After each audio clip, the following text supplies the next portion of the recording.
बच्चों, अब मैं आपके लिए इक्विलिब्रियम चैप्टर केमिस्ट्री की समरी रीड करूंगी. When the number of molecules leaving the liquid to vapour equals the number of molecules returning to the liquid from vapour, equilibrium is said to be attained. Okay. When the number of molecules leaving the liquid to vapor equals the number of molecules returning to the liquid from vapor, equilibrium is said to be attained. And it is dynamic in nature. Equilibrium can be established for both physical and chemical processes. And at this stage, rate of forward and reverse reactions are equal. Equilibrium constant Kc is expressed as the concentration of products divided by reactants, each term raised to the stoichiometric coefficient. For reaction AA plus BB giving CC plus DD, reversible reaction है. Kc is equal to C की power C, D की power D upon A की power A, B की power B. Equilibrium constant has constant value at a fixed temperature, and at this stage all the macroscopic properties such as concentration, pressure, etc. become constant.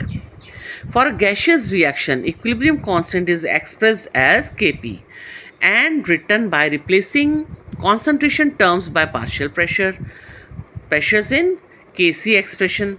The direction of reaction can be predicted by reaction quotient Qc, which is equal to Kc at equilibrium. La Chatelier's principle states that the change in any factor such as temperature, pressure, etc., concentration, etc., will cause the equilibrium to shift in such a direction as to reduce or counteract the effect of the change. It can be used to study the effect of various factors such as temperature, concentration, pressure, catalyst, and inert gases on the direction of equilibrium, and to control the yield of products by controlling these factors. Catalyst does not affect the equilibrium composition of a reaction mixture but increases the rate of chemical reaction by making available a new lower energy pathway for the conversion of reactants to products and vice versa. All substances that conduct electricity in aqueous solutions are called electrolytes. Acids, bases, and salts are electrolytes, and the conduction of electricity by their aqueous solutions is due to anions and cations produced by dissociation or ionization of electrolytes in aqueous solution. The strong electrolytes are completely dissociated. In weak electrolytes, there is equilibrium between the ions and the unionized electrolyte molecules. According to Arrhenius, acids give hydrogen ions while bases produce hydroxyl ion in their aqueous solution. Bronsted-Lowry, on the other hand, defined an acid as a proton donor and a base as a proton acceptor. When a Bronsted-Lowry on the Bronsted-Lowry acid reacts with a base, it produces its conjugate base and a conjugate acid corresponding to the base with which it reacts. Thus, a conjugate pair of acid base differs only by one proton. Lewis further generalized the definition of acid as an electron pair acceptor and a base as an electron pair donor. The expressions for ionization equilibrium constants of weak acids Ka and weak bases Kb are developed using Arrhenius definition. The degree of ionization and its dependence on concentration and common ion are discussed. The pH scale, pH is equal to minus logarithm of H plus ions for the hydrogen ion concentration has been introduced and extended to other quantities like POH is equal to minus log OH minus ions, pKa is equal to minus log Ka. pKb is equal to minus log Kb and pKw is equal to minus log Kw, etc. The ionization of water has been considered, and we note that equation pH plus pOH is equal to pKw is always satisfied.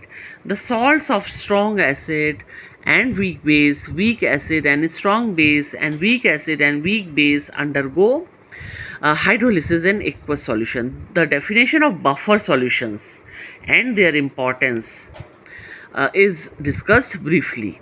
The solubility equilibrium of sparingly soluble salts is discussed, and the equilibrium constant is introduced as solubility product constant KSP. Its relationship with solubility of a salt is established. The conditions of precipitation of the salt from its solution or their dissociation in water are worked out. The role of common ion and the solubility of sparingly soluble salt is also discussed. So after reading this chapter, let me tell you, you will be able to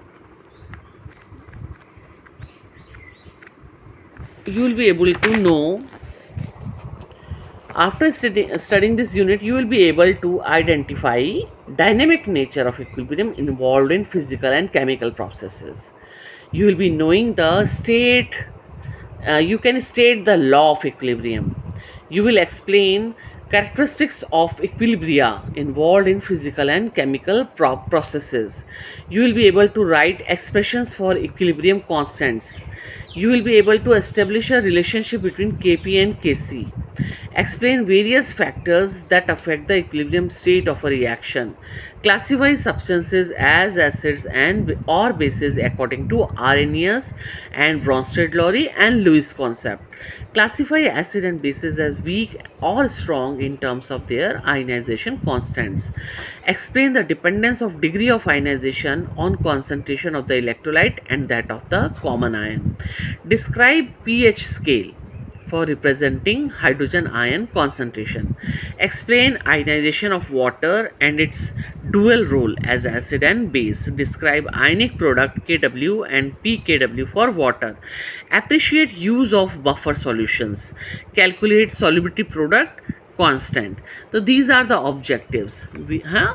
So no need to be have fear from this chapter. Actually, I heard so. It is an easy chapter if you read it several times.